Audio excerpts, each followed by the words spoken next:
we'll start. So in the last session we had seen till the Nama Shivaha, Sarva Sharva Shivasthanur Shivaha, Sarvaha Sharvaha Shivaha. Today we start. Fourth name, Sthanuhu. Now the meaning of Sthanu you can see, Sthiravat Sthanuhu, meaning one that is steady. Now this is also again used in many Shiva stotras. Now it's not a direct name of Lord Shiva as it is mentioned here, but it is used in different Shiva pujas also. So Sthanave Namaha, it does come here. Ahir Budniya Namaha. If you're if you're familiar with the Shiva Ashtotra Shatanamavali, you have this name there. Sthanave Namaha, Ahir Budniya Namaha, Digambara Namaha, and so on. Ashtamurtaye Namaha. So today many of you might be chanting this being Shivratri. So in that this name comes Sthanave Namaha. Now what is the significance behind this name? Sthanuhu meaning one and only, or that a particular god element which is steady, or you can say immovable. Now once it so happens that there is a small ant, ant, or a small creature you can consider, which was born, and in one birth it was born this way, in the next birth it was born as a man called Yadava Prakasha, who was a very learned scholar living in South India. So in this previous birth he was born as an ant, and later in the next birth he was born as a very learned scholar called Yadava Prakasha. So now usually in today's times we don't find such, but of course we do have debates. Now if there are people, say for example, now if I tell that okay, I'm going to tell you the 1,000 names of Lord Vishnu, and if someone else say no, I have also learned that, I will also tell you. So to some extent, though now our topics are the same, we both are going to speak on Lord Vishnu, but still there might be a small debate somewhere, right? Or maybe now if I give you this explanation of Sthanuhu, someone else from here, you might know something else about Sthanu, or you might not like this explanation, saying that no, this is not how it has to be interpreted, I have a different way of interpretation, right? So here we cannot comment and say that you are right or you are wrong, but yes, to some extent it leads to an argument.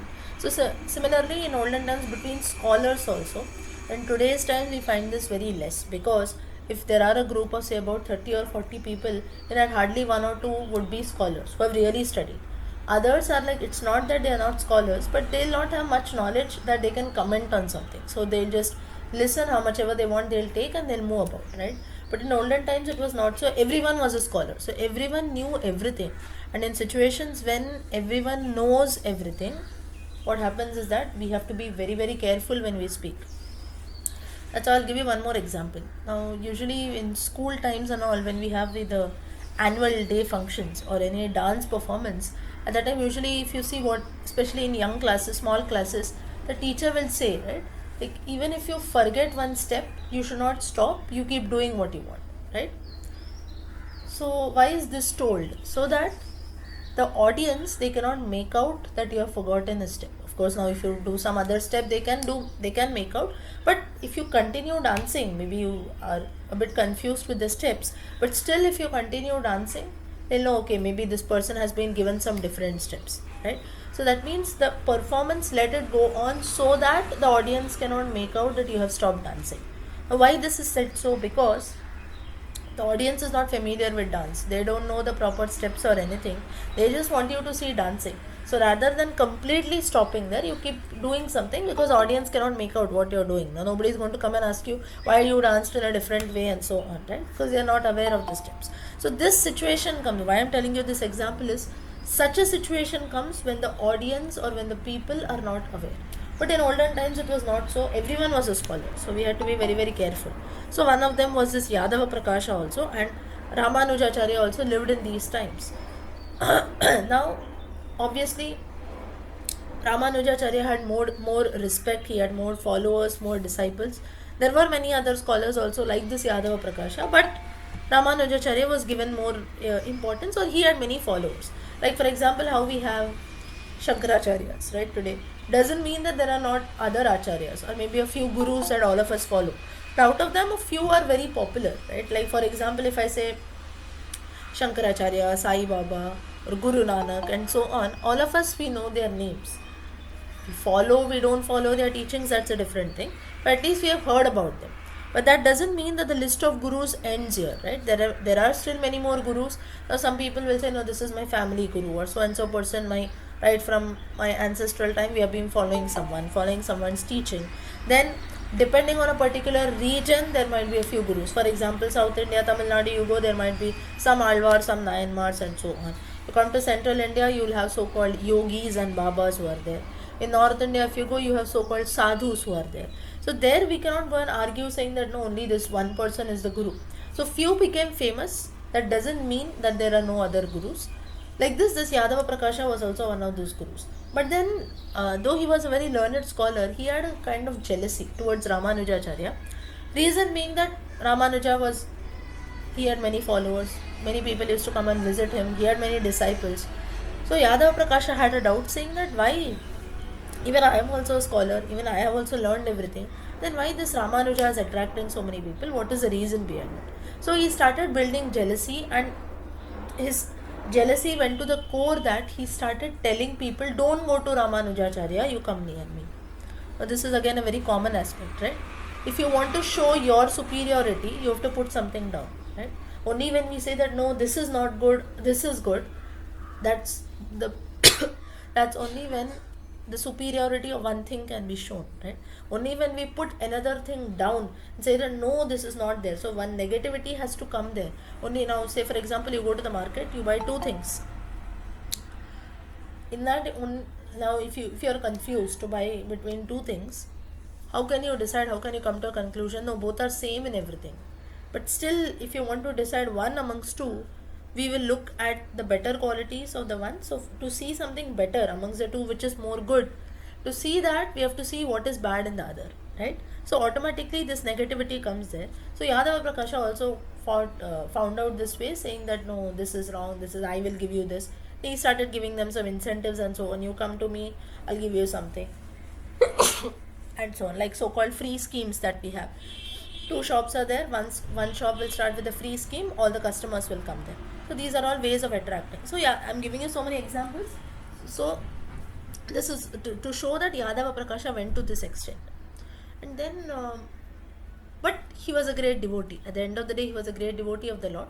But because of things happening that way and his enmity and jealousy towards Ramanujacharya, he did a few things to attract more people towards him. And later, but he kept on doing this, Ramanujacharya didn't feel anything. He said, okay, good, two people are going to him, he is also a great learned scholar, I'm more than happy. It's nothing that only people have to come to me, listen to me, be my disciples, worship me and so on. That is not needed. So I'm happy with whatever happens. With this, he said, and he was silent. But at this time, now Yadava Prakasha later, in the course of time, he slowly realized that what I'm doing, now he felt that when all the disciples used to come to him, he felt that maybe now Ramanujacharya will start feeling jealous, or no, he will start facing a lot of troubles in his life and so on. But nothing happens. Ramanujacharya, as usual, started leading a normal life because nothing affected him. Then Yadava Prakasha later, he realized in the course of time that though I attained a lot of disciples and everyone, still Ramanujacharya is not affected at all. So what is the use of me putting in so much of efforts? And later he realized that if I am a true guru, I am a true scholar, that means I must develop good qualities like Ramanujacharya. Just by putting someone down, there is no use in that, because I see that even by putting Ramanujacharya down, showing him a bit down, it has not affected him at all. In fact, he is more than happy, he very happily mingles with me and so on. So later he realizes that to be a true guru, to be a true teacher, these are the qualities that I must learn with Ramanujacharya, from Ramanujacharya, not forcefully pulling people towards me by showing the other person down, saying that no, he is bad, he does this, he does that, I am only good, I have so many qualities, you come and follow me. Not by doing this. And later in the course of time, he realizes this, and in the course of time, he becomes the disciple of Ramanujacharya only. Now, out of the story that takes place, what is the significance of this name Sthanu? Sthanu is one who is steady. Now, all these things have happened, right?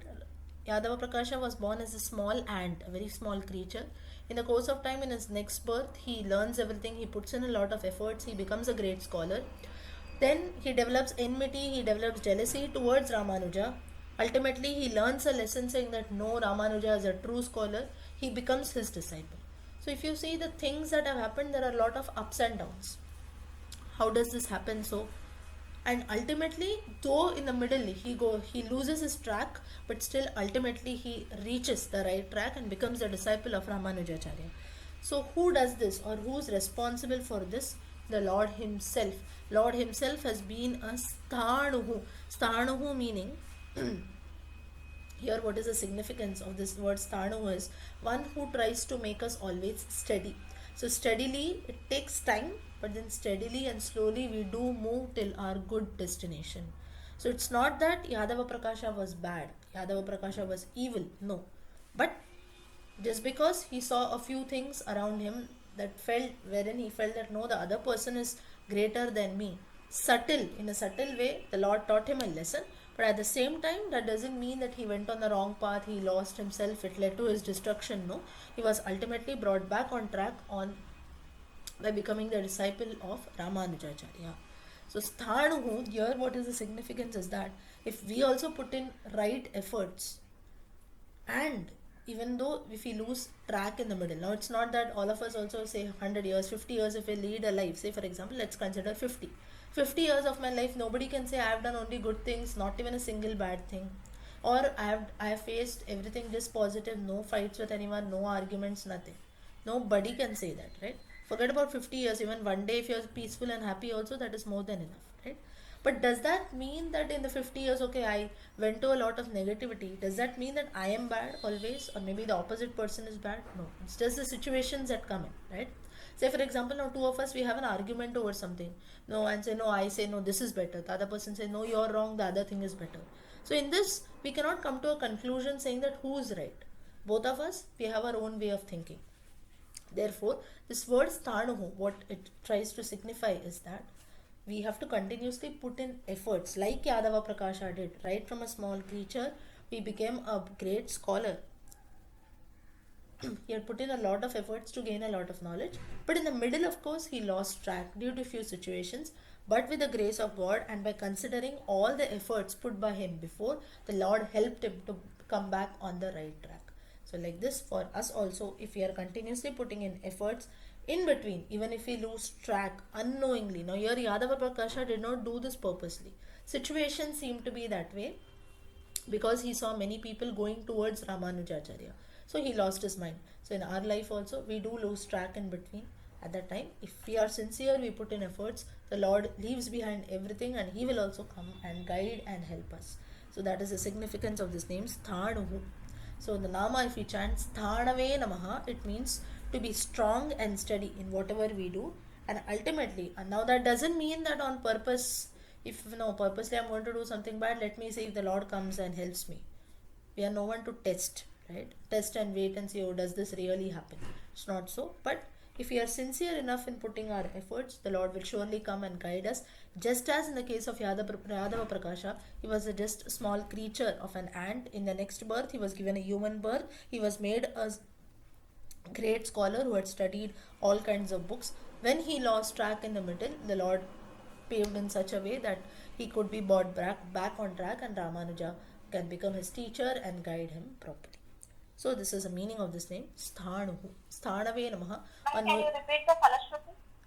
To be strong and steady. Sthanave Namaha. Okay.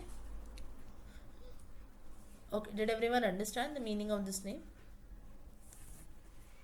Yes, yes, sir. Okay. Next we'll say Bhutadihi.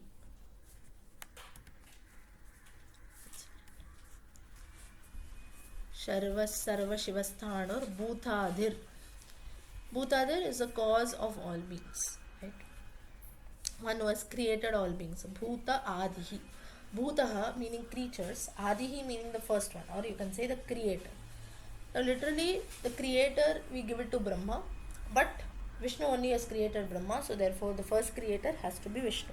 Therefore Vishnu has got this name of Bhutadihi. Now, I think this story we had already seen in one of the previous namas, so we can just discuss this in short. During the Krishnavatara days, as a part of the Krishna Leela stories, we have once that Brahma, just to play about with Krishna, he comes and he hides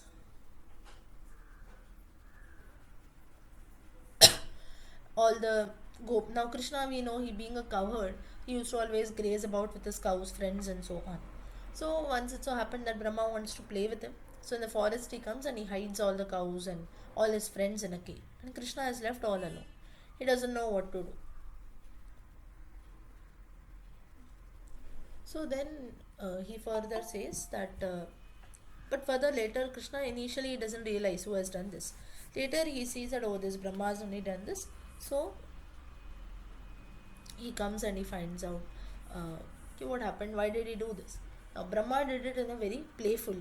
But still, Krishna wanted to teach him a lesson at that time that not everything is always for fun, right?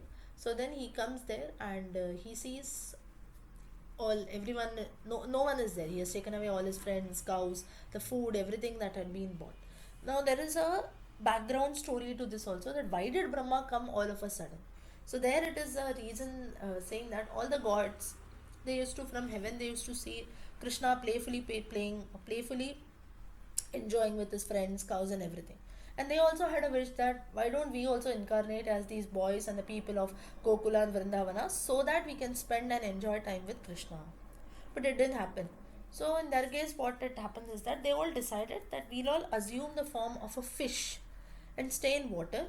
Krishna is grazing his cows, and along with his friends, he is there in the forest. During noon time, they will have lunch together and they will come to the river to wash their hands and mouth. So what we'll do is we'll take a form of a fish and be in water, so that when they wash their hands, all the people, all the children and Krishna himself, the prasada or the food that is there from their hands, let that fall in the water, and we fishes, we will eat that as prasada. So at least if you have not got the good fortune of being born during the times of Krishna, at least let us eat the food which he and his friends have eaten. So this was their wish that was there. They were all being born as gods and so on. But Krishna's nature, we know, is not like Rama. So he knew that okay, all these gods have come here as fishes. He did not want to give them. He said, no, today we'll not, nobody should wash hands in the river. Today nobody will wash hands. Let it be as it is. It will dry of its own. And Krishna was also a bit playful, right? So now here we might have a question: why did Krishna do so? Right? There was no reason. Why should he even do this? It's okay, right? You wash your hands, let them eat the food. Nothing great in that. But then he wanted to teach the gods that for human beings as well as gods, it is the same here. To achieve anything, it's not always easy. You think of something and you'll always get it. No. If at that time Krishna had done that, today we human beings will not have the value for anything. The reason being, I ask for something, I will immediately get it. Doesn't happen that way, right? Even to get a small thing, we have to put in so many years of efforts, and ultimately later when we achieve that thing, then we realize the importance of things. So here Krishna, through this incident, what he tries to show is the gods, if they want, anytime they can come to Vaikuntha, they can meet Vishnu and so on. But then during Krishnavatara, they wanted to come and meet. So their motive was easy, their motive was good only. But then through this incident, what Krishna tries to show is, if everything is given easily to people all around, be it gods or men, nobody will value things, right? Now today also, if we need something, immediately if we are getting everything, tomorrow we'll not put in any efforts to buy something, right? Okay, no, if I wish, I'm going to get, so why should I even buy? That is the reason many times it happens, is that, like now you might have a question, why in the case of gods it is so. Now gods, if they want, they could have gone to Vaikuntha and get it, right? So sometimes through this, another lesson is taught, is that many times we have the means, but that doesn't mean that we buy everything. Now all of us, say for example, I want to buy a new phone. It's not that I don't have money. Say for example, I want to buy a new phone for say 10,000 rupees. So does that mean that okay, now I have to put in a lot of efforts to earn that 10,000? In my bank account there is not even 10,000. It's not so. All of us, we would have a lot of savings and so on. But still, no, I feel no, at this time let me not put in 10,000 here. Maybe I can use it for some time. My old phone is working, let me use it for some more time, and then After a few days, I can maybe buy it. We do this, right? I just gave you one example of a phone. Can be for anything. So every time it doesn't happen that we don't have the means to do something. Sorry, we'll have the means, we'll have the money, but sometimes we do think whether it is needed. The same thing through this incident of gods is that they can come and meet Vishnu and Krishna anytime in Vaikuntha, but during Krishna Avatara they come.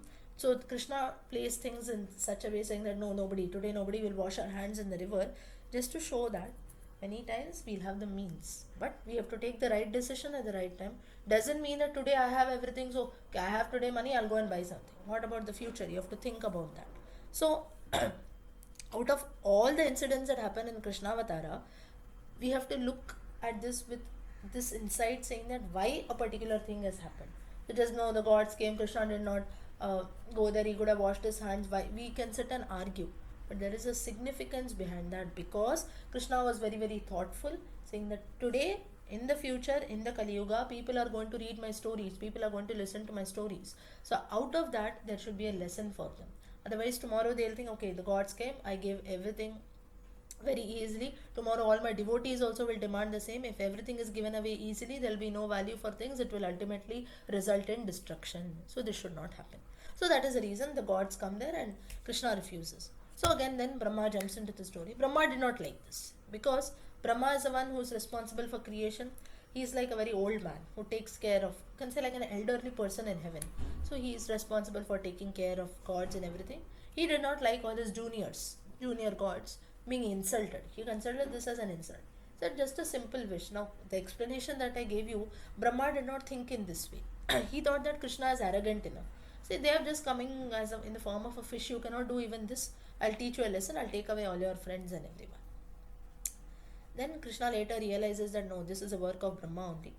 So what he does is that he goes to Satyaloka. And Satyaloka, Brahmaloka. Brahma does this, he goes back to his realm Brahmaloka. There he can see all the friends of Krishna and all the cows and everyone. Brahma is shocked. He said, no, I hid them everyone in the cave. How have all these people come to Brahmaloka? Again he goes back to the earth. There also he sees, inside the cave he comes and sees, there he can see the children and the cows whom he has hidden. Again he goes back to heaven, there also he can see. Brahma is confused. He keeps going up and down. Says, where exactly have I kept? I have kept them in this cave on earth. But when I go to Brahmaloka, why can I see all the kids and cows there? What is this? Later he realizes that this is the Leela of Krishna. Krishna tries to teach him a lesson that even if you hide my friends like this without any reason, I will try to show you a proper lesson. I will try to teach you a proper lesson. Brahma comes and he asks for forgiveness. And ultimately, he said that no, sorry, I became very proud, saying that I am only the creator, but you are the one, Bhuta Adi. You are the one who has created me. Bhuta Adi, Bhutanam Adi, Bhutadi, meaning you are the first creator who has created me. Further, I have created all this Visarga Srishti. Visarga Srishti, meaning the Srishti has already been created. A rough model has been created by you, and through you, I am doing all this. Pride hit me. I felt a bit jealous, saying that why did you do this to all the gods? I did not understand your motive behind this. So that is the reason why I hid all your cows and all your friends away. So thank you for teaching me this lesson. I will keep in mind not to do that again. So here, through this Nama or through the story, what is shown is that the Lord is the one who is responsible for creation, or many times it happens that if we are given something, so mainly through this name, what is the learning that we get is, if you do something good with a very good motive, the Lord Himself will put in a lot of efforts to ensure that you achieve your goals, you fulfill your desires. But if we are on the wrong path, then nobody will come and help us. So if our motive is good, the Lord Himself will come, He'll go out of the way and He'll come and help us. It can be not only the Lord, it can be any other people also. But if our motive is wrong, we are left all alone, nobody will come there. So mainly the name, if we chant here, Bhutadaye Namaha, the Phalashruti is, by chanting this name, we attract the Lord towards ourselves. Just as Actually, that Bhuta Daye Namaha, what is the, can you repeat that? Bhutadaye Namaha. Daye. Not die. The Bhutadaye Namaha. So meaning that the Lord attracts, we can attract the Lord towards ourselves. That means if we keep doing things in a good way, in a positive way, the Lord also will come and help us. So this is a Phalashruti of this Nama, Bhutadi, and the story behind it. Okay, did everyone understand this? Yes? Yes, yes. Okay, next. Can you repeat it? Falashruti just one. Phalashruti is the Lord is attracted towards us, or we can attract the Lord towards us. Okay, thank you. Next, Avyayaha Nidhi. Now, Vyasacharya in the Vishnu Sahasranama, you chant the words and see Sarva Sharva Shivasthanor Bhutadir Nidhiravyayaha. It's not Avyaya Nidhi. But when we are breaking and chanting the word, the samasa or the compound word has to be this way, Avyaya Nidhi.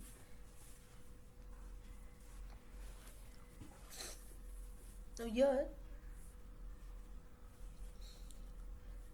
the meaning of this one, now for this story, this incident, we don't have any story as such, but it's a very simple learning saying that the last resort, Avyaya Nidhi. Nidhi meaning resort, Avyaya, that which cannot be destroyed.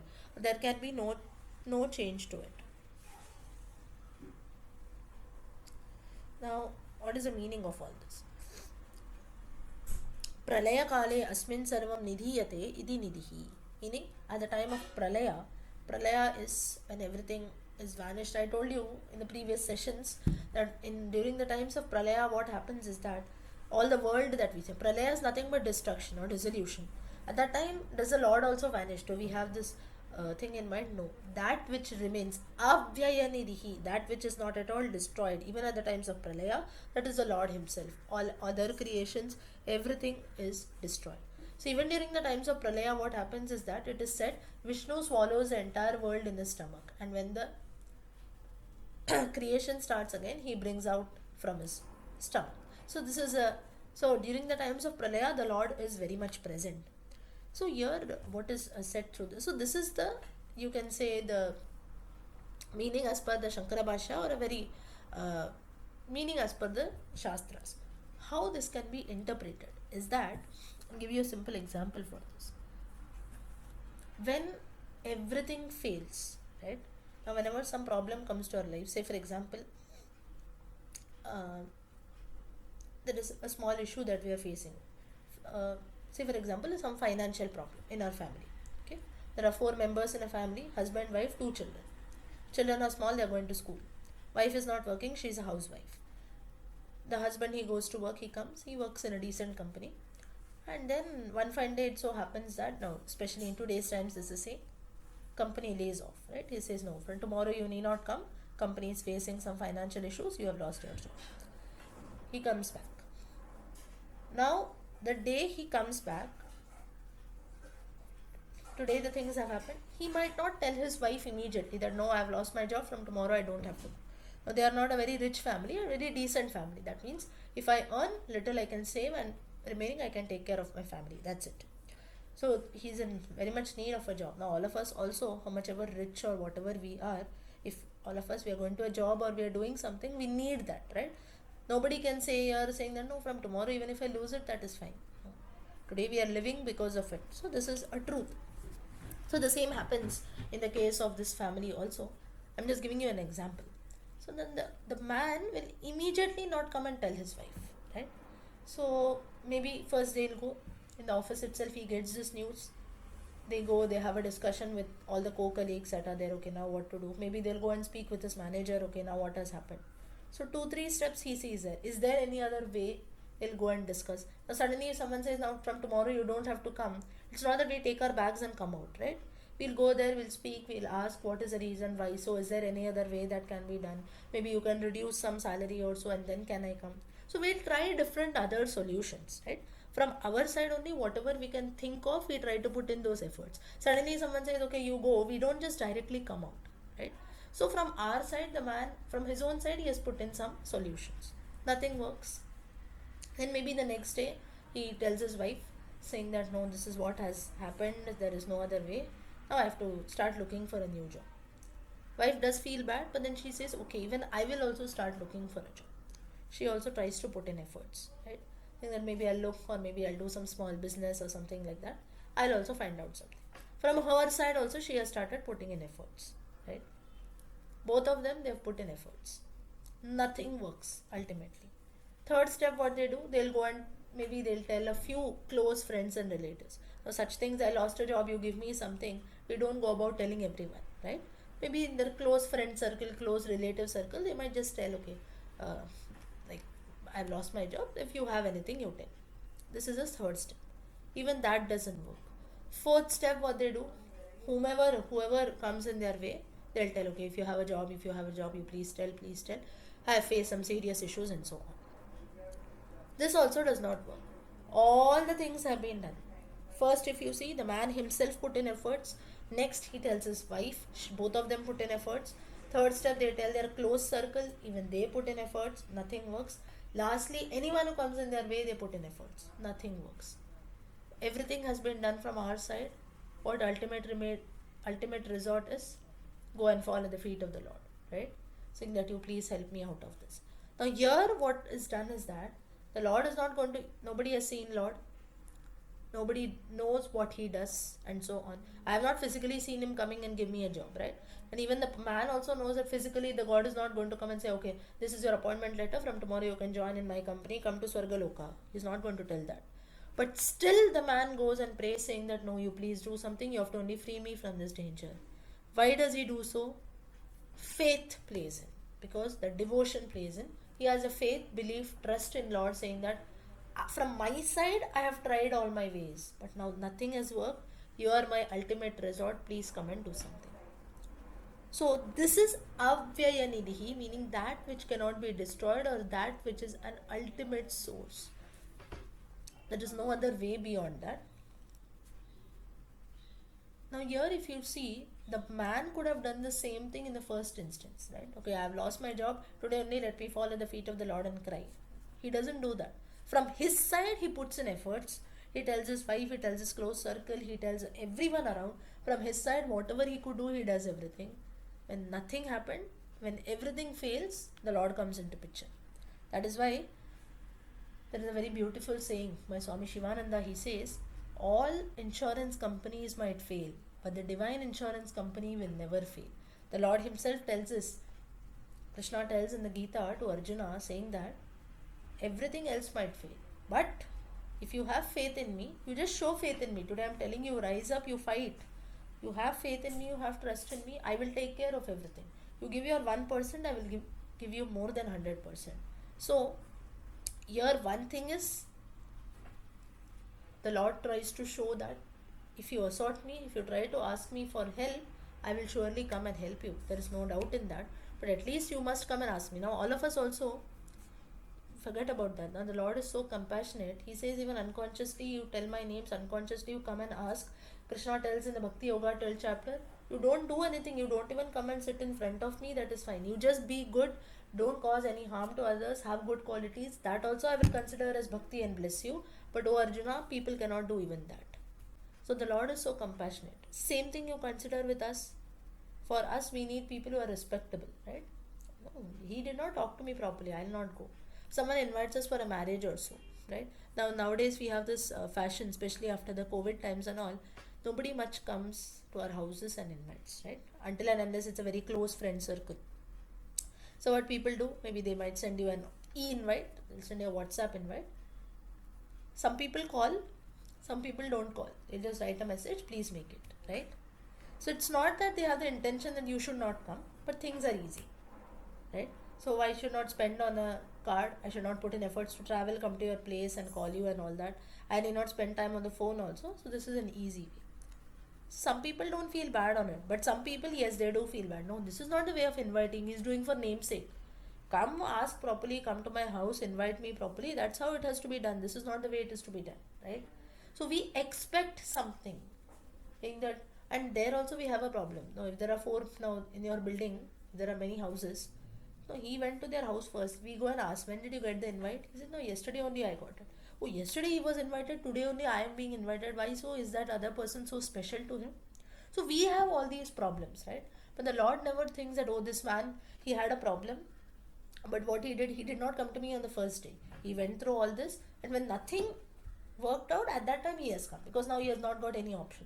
The Lord does not think in that way. But ultimately, what happens is that when everything fails, last resort is the Lord. Avyaya nidhi. So, the same thing happens in all of us cases also, right? Even though we might feel that no, I'm not a person who believes in God and so on, still, even a person who tells us that I don't believe in God, I'm a Nastika, even for him also, such a person also, when everything fails about, what he does is he also goes to the Lord. He'll not pray maybe directly, but he'll say, please do something. Everyone says that you do miracles, try to do something for me too, right? So, and this is a very natural feeling that human beings have, right? When everything fails, only at that time we go to God. At that time we feel, no, I should go to this temple, that temple, and so on. Till then we are enjoying from our own side. We feel that okay, I should do this, I should do that, I should try this, I should try that. I'll approach this astrologer, I'll approach that astrologer, I'll wear this color ring, that color ring. Nothing works out. Ultimately, we fall at his feet, right? But he never fails. He blesses us with some or the other way. So this is what is shown here. Avyaya nidhi, meaning the last resort, or that which never gets dissolved, is always present. So this is how it is shown. Now, there is a very very beautiful explanation to this in the Srimad Bhagavata commentaries. You will find this, not directly related to the Vishnu Sahasranama, but on the same lines, saying that one day it might happen that now this story comes in the case of Jadabharata in the sixth skanda Jadabharata, after whom our country has been named as Bharata. He was named as Bharata, but then he was a great, used to do a lot of tapas and everything. That's how he got the Jada on his head. That's how he got the name Jadabharata. Bharata Desha, we have got his name from that king. Not only because he was a great king, but because of the saintly qualities that he had. He was a saint.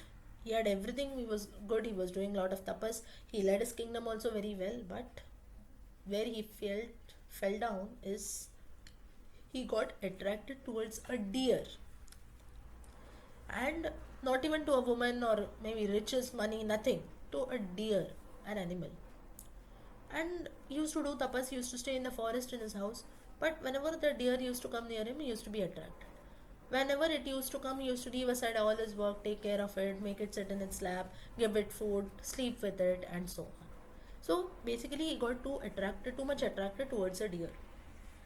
And then he lost all his tapas, swadhyaya, everything that he was doing. He lost in the course of time. Okay, today if I don't do it, it's okay, tomorrow I'll do it. So that tomorrow, ultimately he lost everything. So all his good qualities, all his good habits that he had, he lost everything due to the attraction towards the deer. But here, what it so happened is that the Lord himself paves in such a way, saying that one fine day it so happened that in the course of time, so every day this Jadabharata used to go to a temple also to worship. 10 days, the Lord in the temple, he saw that okay, for the past 10 days this person is not coming, what happened to him? And then the Lord himself comes and sees. And then he sees, oh, this Jadabharata is attracted towards his deer, and that's how he's not coming. He has forgotten all his worship and everything. So then the Lord ultimately paves things in such a way. He makes things in such a way that Jadabharata, he realizes where he went wrong. He got attracted. Over attraction. Attraction is not wrong. Attachment is not wrong. But excess of everything is bad. Ati sarvatra varjayet. Right? So here Jadabharata, now if you like a deer, maybe you spend some time with it. But there should be a limited time. Full day you're looking at it, jumping with it, moving about. That is wrong. You're forgetting all your other activities. So here the Lord comes and he makes Jadabharata realize this. Now how does this happen? Jadabharata had even forgotten that he used to go to the temple every day, he used to do some worship, he used to do some swadhyaya, because he was so much attracted with the deer. But the Lord remembered him, saying that, oh, for the past 10 days this person has not come in. Where is he? Should I go and seek him? So what this trying to show is that Avyaya Nidhi, meaning the one who never fails, or one who will never allow us to fail. It's okay even if you don't go to, you might forget also, okay, today I did this kind of worship. Now for the past 20 years I'm doing this. On such so and so particular day I went to this temple. We forget, right? In the course of time I did this puja, I chanted this prayer. Yesterday what I chanted I don't remember. Last week I went to some temple, some Vishnu temple I went, I think on a Saturday, I don't remember exactly. We say this, right? But it is said that right from the time you are born till the time you die, all the things that you do is remembered by the Lord. So maybe 10 years before you did some small archana, or you gave something to a temple, you do some kind of donation or so, the Lord remembers that till date. That is because he's Avyaya Ma'am, your voice Nidhi. isn't clear, ma'am. Voice is not clear? It's breaking? Clear. Yes, Very clear. it's clear. Clear, right? Okay. Clear, ma'am. Okay. So the one who never fails and one who never allows his devotees to fail, that is the significance of this name, Avyaya Nidhi. So if we chant this nama, Avyaya Nidhaye Namaha, Avyaya Nidhaye Namaha, is saying that God again will never allow us to fail. He'll always be with us and free us from all kinds of dangers. Okay, did everyone understand this nama, Avyaya Nidhi? Yes, yes. Okay, next. Okay, I have a small doubt, can I? yes. Um, it is said that he is Sarveshwara, he knows everything, he is the cause of everything. Mm. But since that man at the last, as a last resort, has to go and fall at the God's feet and say, please help me, I have lost my job? Or he knows everything? And He does know everything. He does know everything. But then the Lord, it's like we don't know that, right? The Lord is now the day the man lost his job, also the God knows it. But then the person cannot understand that the Lord knows it, right? Because he is not bothered whether the Lord knows it or not. Only later the person realizes that, oh, now everything has stopped. Okay, there is someone called God. I have to fall at his feet. So it is not that only when the person comes and falls at the feet, then Lord starts his action. Lord takes care of all devotees from before only. But we human beings, we realize that later only, saying that, oh, I have tried everything. There is no other option. So maybe I can now go and ask for God. So Lord, if he has to help us, he already starts. So he never says that you come and fall at my feet, only then I will do something. But then at least if you don't even bother to do everything, then the Lord also will not bother, right?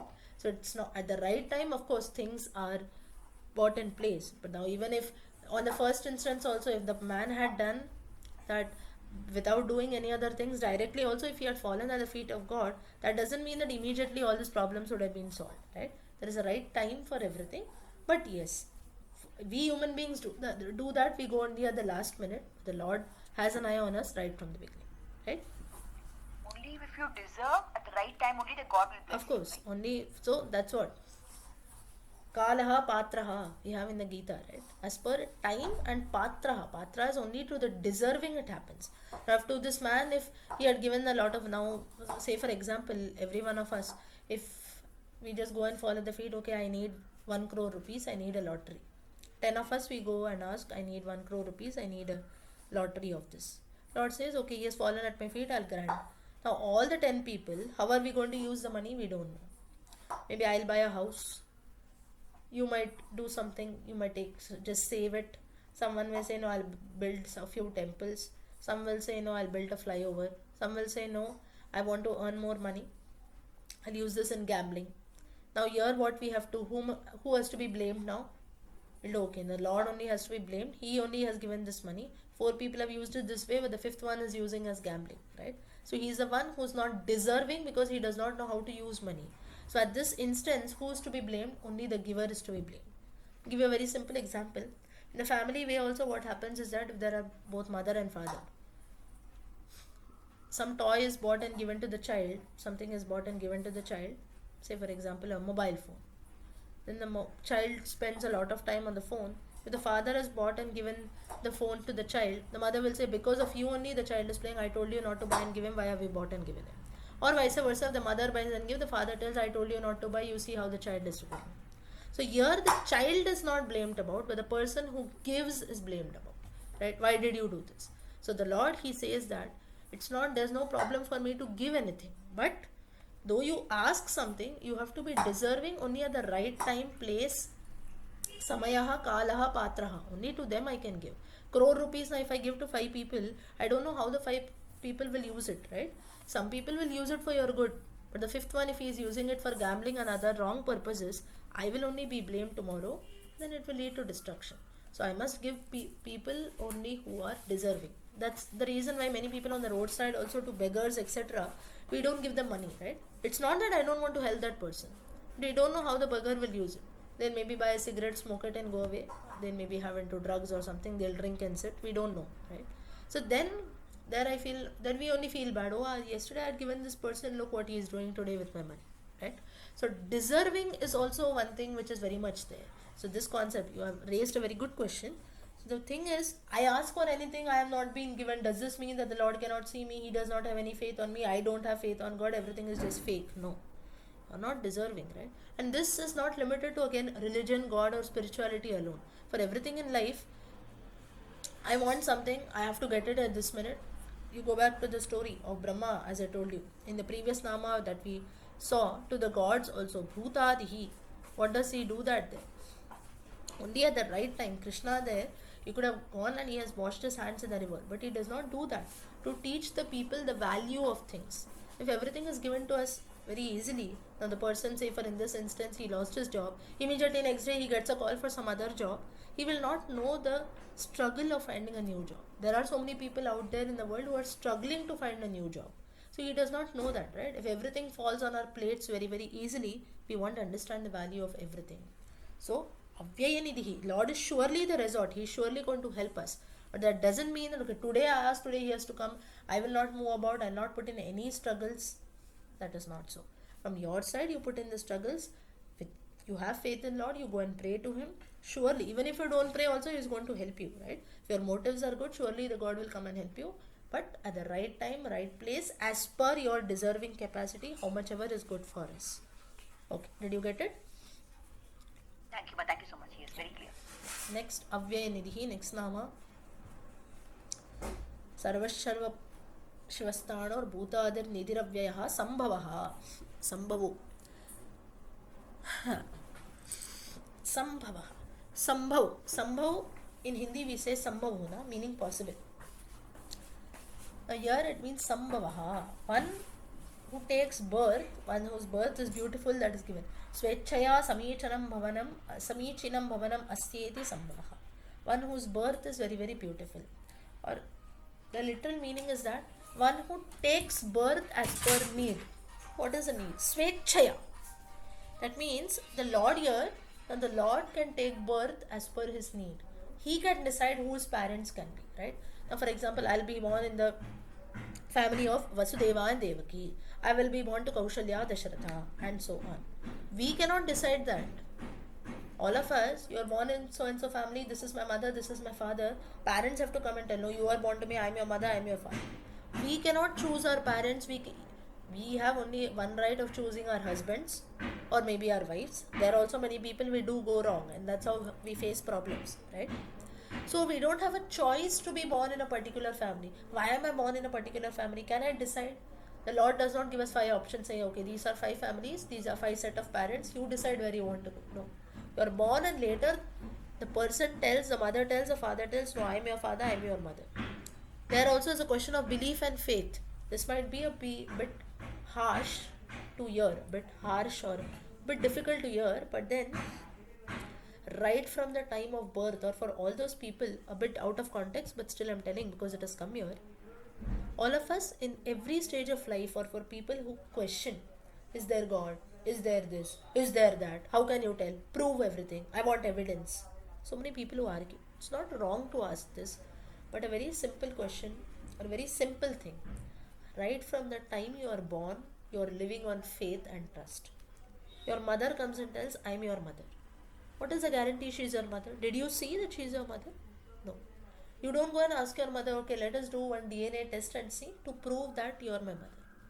We don't do that, right? Or let us do a DNA test and see that you are my father. We don't do that. Parents are telling. Now, of course, some facial features are there, all that. That is not proof now. Like that, we might look like so many other people. It is said that 7 people look similar, right? In the whole world. So facial feature, your hand is like your mother, nose is like your father. That is all different. You might find 4 other people who look similar to you. But do we ask for some harsh truth like this? We don't do that. We don't tell our parents, okay, let's take a test and let me surely prove that I'm your son only, I'm your daughter only. We don't do that. Or at least till date, nobody has done. Right? So from the time itself you are born, you believe. You have some faith, you have some trust. Right? So the same thing is applicable for all things. But we human beings, what we do is, for things which are as per our mentality, we take that. For example, this. Okay, he is my parent. If someone comes and asks, prove me she's your mother, we'll get angry, right? We'll start throwing stones at the person. How dare you ask me, right? But the same thing if someone asks in the case of God, do we go, no, where is God? You show me God, and so on. We go and question them, right? So the same things. The point I'm trying to say is faith, trust, belief. These are hope. These are qualities which a child is born with. A small baby is born with that only. Nobody can say, no, I don't have faith in everything. I'm very rational, very logical, very scientific. Nobody is like that. From the time you are born, few things you have to keep in faith. Like very simple example, I give you one's own parents or one's own relations, right? So here, uh, so therefore, the point is we cannot decide where we are born, right? Only after being born we come to know where I'm born. Okay, so and so family. That also we are so ignorant. It takes for us at least 2-3 years to understand. Oh, she's my mother, she's my father, and so on. He is my father, and so on, right? So, but in the case of the Lord, He is that swechaya, swa-ichchaya. My own wish, I can take birth. That means I can incarnate. Right? That's how we have the different incarnations that take place. In the Gita also, Krishna tells the same to Arjuna that you are lucky enough. And you don't have to decide anything, you don't have to bother anything, you don't know anything about your previous birth, you don't have to decide anything about who are your parents and so on. But you look at me, my difficulties are so much. The Lord says that I have to incarnate for a purpose. Now, I'll give you an example for this. When does Lord usually incarnate? Only when there is a need on the earth, there will be a lot of problems, there is going to be a lot of destruction, there will be demons who are causing trouble. Only then the Lord has to incarnate. So now, if all of us know that, oh, I have to be born now to kill these demons, to face all these problems, will we even like to be born? No, right? We'll say, no, it's better I stay here only, I'm happy. Or say, for example, tomorrow is going to be full day, full of trouble. Someone is going to beat me, someone is going to argue with me, someone is going to fight with me, someone is going to come and beat me. If you know about this, will you go to so and so place? We won't go there. So, no, better, I'll stay here. So the Lord tells Arjuna that good, you are not born with all such things. You are directly born. You have to just face. You don't know what will happen in future. You don't know what will happen in the past. So you are very, very happy. But in my case, Krishna tries to tell Arjuna. Why does he tell so? Is that to give a very, very simple learning to Arjuna, that when we look at others, we feel that the other person is very happy. Same Arjuna also feels in Krishna. You see, you are God Himself. You can come whenever you want. You can do whatever you want. Nothing happens. You take the Sudarshana Chakra and kill people. He says it is not so easy. You look at my own life. Krishna, right from the time he was born, his life was in danger. Putana comes. Trivikra. Shtasura comes in the form of a chariot. He comes in the form of a whirlwind. He comes. Kamsa, he came. So he says that in all the avatara, Rama you take. So life is full of sorrows. That is what all the avatars also try to show. So in all the avatars or the incarnations taken by God, out of 100%, 80% are all just troubles. 20% they would be happy and they would have enjoyed life, right? Not even 20%. But in the case of Arjuna, and this the Lord already knows that, oh, tomorrow I have to go and face this. Tomorrow my wife is going to run for 14, is going to go away for 10 months. I have to go to Vanvasa for 14 years. I have to be in trouble. I have to face so many kind of problems. In spite of knowing this, the Lord goes to the forest, right? In spite of knowing that Sita would be abducted for 10 months because He is Lord, He knows everything, still He experiences that. All of us, will we do that? That is a good reason why we don't know what will happen in future, what has happened in the past. So Krishna tells that through this, what he tries to show is, you are the one who cannot decide where you will be born. I will give you a suitable place to be born. You try to make the most out of it. Instead of sitting and complaining, why I am born in this family, why are you my parents, why are you my relations, and so on. Wherever you are, you be happy and make the most of it. You don't know the problems that I am facing. So through this, what he tries, it's not that he talks about his problems to Arjuna, but it's a learning for all of us is that even in this life that we have, you look at someone else, we feel, oh, he's so happy, he's got 4 cars, 5 houses, he is very happy. You don't know his peace of mind, he cannot sleep properly at night. I have 1 house, I have 1 car, I am happily sleeping at night. I am at least having peace of mind. This we don't realize. We look at someone, we feel, no, he's so good, his life is so nice. So everyone has got their own set of problems, but to stop developing this thought that looking at someone, oh, he's so happy, I'm so bad, this mentality should be stopped. That's what Krishna tries to tell Arjuna. So here again coming back, swechchaya samichinam bhavanam asti, meaning out of my own will I can take birth. Only difference is you out of your own will you cannot take, you cannot decide where you will be born. That's the only thing. Now coming back, there's a story behind this. Now there was a person living in Chicklur district. Chicklur district, I think it comes in Telangana, Hyderabad. I think near Hyderabad. So there's a village, not even a district, Chicklur. There was a man who used to, huh? Chikkur or Chicklur? Chilkur. Chilkur. Oh, sorry, Chilkur. Chilkur. Correct. So there was this When person. it again, Chikkur. Chicklur. Chilkur. One second. But I feel there is a person, there is a place called Chilkur. This place is Chilkur Chilkur. near Hyderabad, akka. Ah, this Yeah, is it is in Hyderabad. Chilkur, right? Okay. Chilkur. So I am talking about Chilkur. Of course, there is a place called Chicklur also, but that is not in Hyderabad. That's not the reference here. Here it is Chilkur. Chilkur is the Balaji temple there. Yes, correct. So this in this Chilkur place, there was a Brahmin who was living there, and he was a trader. He was not a farmer directly, but he was a trader. So of food grains. So what he used to do is every year he used, or every month rather, whenever he used to have a good produce, what he used to do is he used to offer a big sack of food grains to the Tirupati Balaji temple. So he used to go about there, and from there he used to go and offer it to the Lord there. So in the course, he used to do this for many years together, and in the course of time he became very old, so he could not do that. So then the Lord says, but then he used to feel very bad that every year I used to come and offer, but now due to my old age I cannot do that. So now he was feeling very bad about it. So there it so happened that someone came and they said that he was staying in this Chilkur district. So they used to say in this village. So they used to say that nearby this you have a Shiva temple. There was a Shiva temple nearby. There he said that near the Shiva temple you just start breaking the ground there, and there you will find something, and you just try this and see. Person is shocked. He said, what nonsense now, why should I dig the ground and see what is there?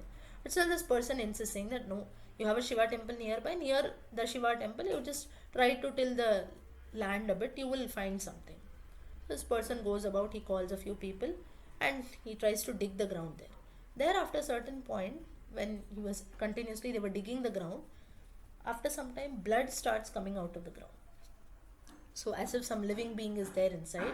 When we are hitting someone, blood comes, right? So this person is shocked. He said, wait, stop tilling the ground, let's see what it is.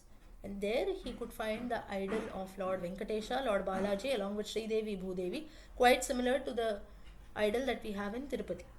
He was shocked to see this. And later, the same man who had told to come and dig the ground, he says there that because you cannot go to Tirupati, the Lord himself has shown a way to you by giving you this idol quite near to your house. Now you build a temple for this, and that is the same Balaji temple that we have in Chilku. So now you build a temple, and then this person, he installed the Shivaji, the Srinivasa idol there along with Sri Devi, Bhudevi, and the same food grains that he used to offer to Tirupati, same he started offering to this Chilkur Balaji temple. But today, and all the worship and everything is being done. Lakshmi, one more thing. Coconut வச்சு கூட ஒரு story நான் அந்த மாதிரி சின்ன வயசுல கேட்டிருக்கேன். தேங்காய்காரன் also தேங்காய் அவனுக்கு இந்த ஒரு இதுதான். He used to always நிலத்துல இருக்கிற தேங்காய், தென்னை மரத்துல காய்க்கிற தேங்காய் எல்லாம் குருவாயூர்ல போய் இது பண்ணுவேன். And then once பாவம் அவனால முடியல, so ஏதோ something சுவாமி bless பண்றா, and then 2 தேங்காய் மாத்திரம் இன்னும் அங்க உண்டு அப்படிம்பா on his இது remembrance. That is for praise of Guruvayur. Yeah, correct. Like this, there are many incidences. Story நான் கேட்டிருக்கேன் சின்ன வயசுல. இதே மாதிரி தான், same thing. ठीक है. So this is how today the Chilkur Balaji temple, it has been installed there by this person. Now many people used to come and worship. This person also used to offer a lot of food grains. In the course of time he went away. Even today, now does anyone know the name of this temple, how it has become popular? Visa Balaji temple, right? Visa. Visa. Visa. So now it is said, now this reference is made in the Vishnu Sahasranama commentaries only.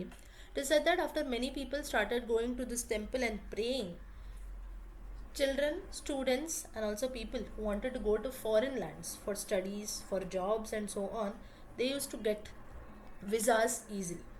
Now this might be a belief in the later periods, and that's how the Balaji itself is called as Visa Balaji temple.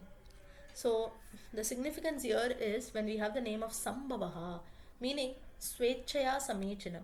As per times or as per needs of the people, the Lord also blesses them. Now today if you go and ask, no, I need 4 annas, 8 annas, we don't go and pray to the Lord, right? We don't do that. Now what is the use of 4 annas and 8 annas today? It doesn't work. Today we'll go and ask, no, I need some about 1,00,000 rupees, 2,000 rupees, 5,000 rupees, 10,000 rupees. We'll pray in this. Lord blesses us. The Lord also has to change as per his devotees. So this is Sambhavaha. Sambhavo Bhavano Bharta, saying that Sambhavaha, as per the needs, as per the times, even I also change my blessings, even I also change my forms and come for the sake of my devotees. So here, if you chant this Nama, Sambhavaya Namaha. So this is just one story that is there of Visa, or the Visa Balaji story, or temple that we have. So like this, there are so many instances wherein we find that as per situations, even the Lord also comes and blesses us. So the Nama, if we chant here, Sambhavaya Namaha, people who get one second, people who go on these foreign trips or so, you want to achieve something easily, you get this, the Phalashruti that is easily achievable. That is what is the meaning here. So today with this we will conclude with Sambhavaya Namaha.